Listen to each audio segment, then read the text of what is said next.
What's up, YouTube fans? Me for another video, and I'm reading chapter 8 of Charlie and the Chocolate Factory. You ready, guys? I hope you are, because I'm going to read.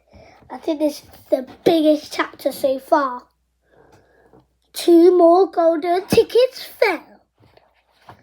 That evening, Mr. Bucket's newspaper announced the finding of not only the 3rd golden ticket, but the 4th as well.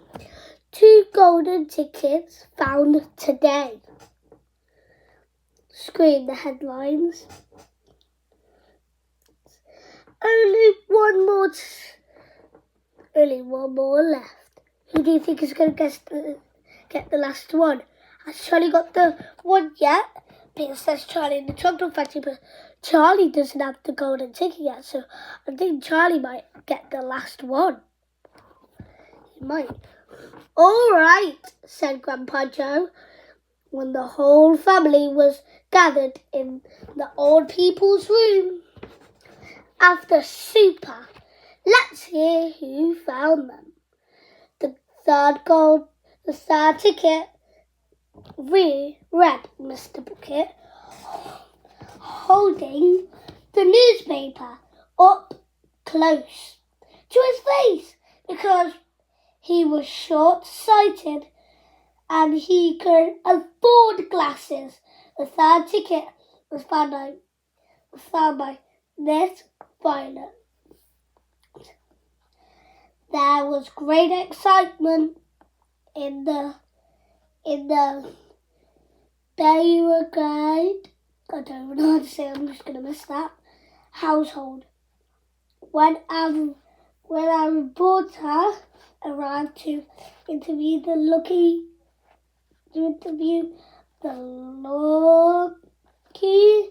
lady, cameras were clicking and flashbulbs were flashing and people were pushing and jostling and trying to get a bit closer to the famous girl. And the famous girl was standing on the chair in the living room, waving the golden ticket wildly at arm's length, as though she were flagging a taxi.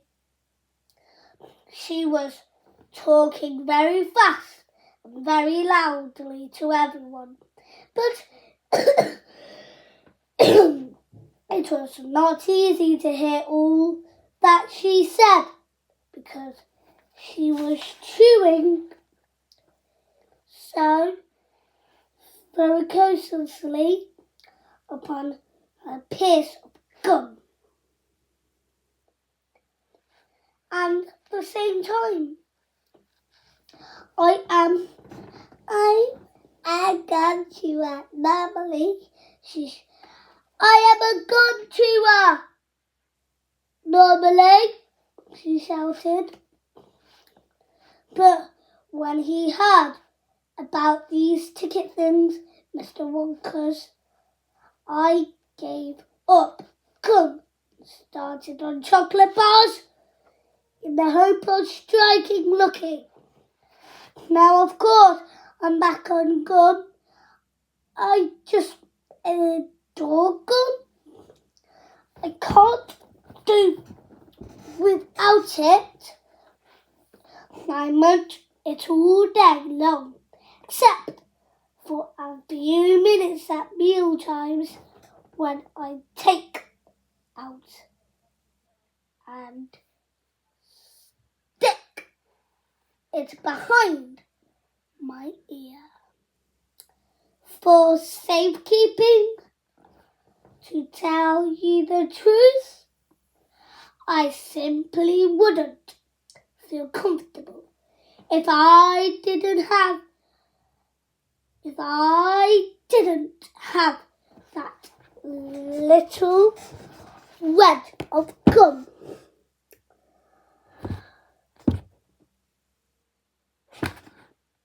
she wants a little ledge of gum. What? How's... I am so bad at this. Let's keep it reading. Where was I? Gum. Where are you? There we go.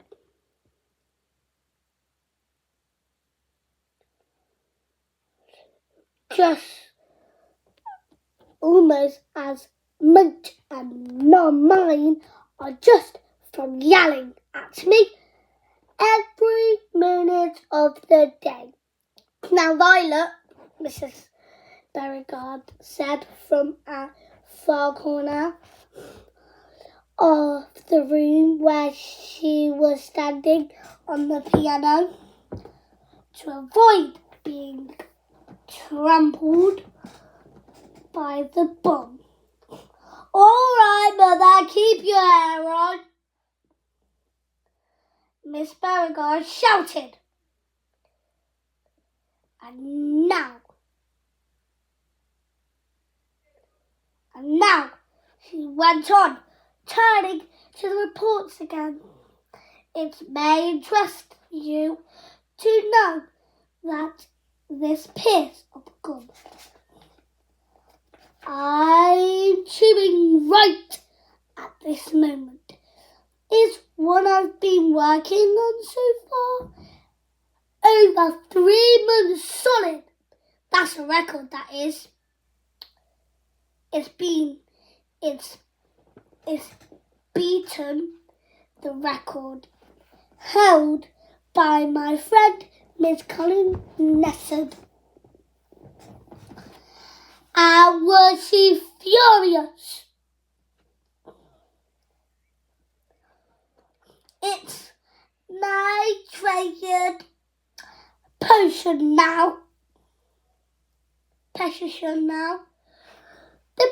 This piece of gum is at night time. I just stick it on the end of the bedpost, and it's as good as ever in the mornings. A bit of hard at first, maybe, but it soon softens up again after I'd given it a few good chews before I started chewing for the world record. I used to take my piece of gum once a day. I used to do it in a lift on the way home from school. Why the lift? Because I liked sticking the gooey piece that I just finished with an 2-1 at the control buttons. Then the next person who came along and pressed the button got my old gum on the end of their finger. Ha ha! And what a racket they kicked up of them. You get the best results with woman. I understand that afterwards he's going to give me enough gum to last me for the rest of my whole life. Whoopee! Hooray! Fourth golden ticket he read was found by a boy called Mike TV. Quiet! He shouted when someone tried to ask him a question. Didn't I tell you not to interrupt? This shows an absolute whiz-banger. It's terrific! I watched every day. I watch all them every day. Even rotten ones. Then, no. quiet. So, sniffed Grandpa Georgina. And just as sure as I'll be having cabbage soup, button soup for super tomorrow. That ticket's going to some nasty little piece who doesn't deserve it. Now that was chapter 8. If you like that chapter, bye.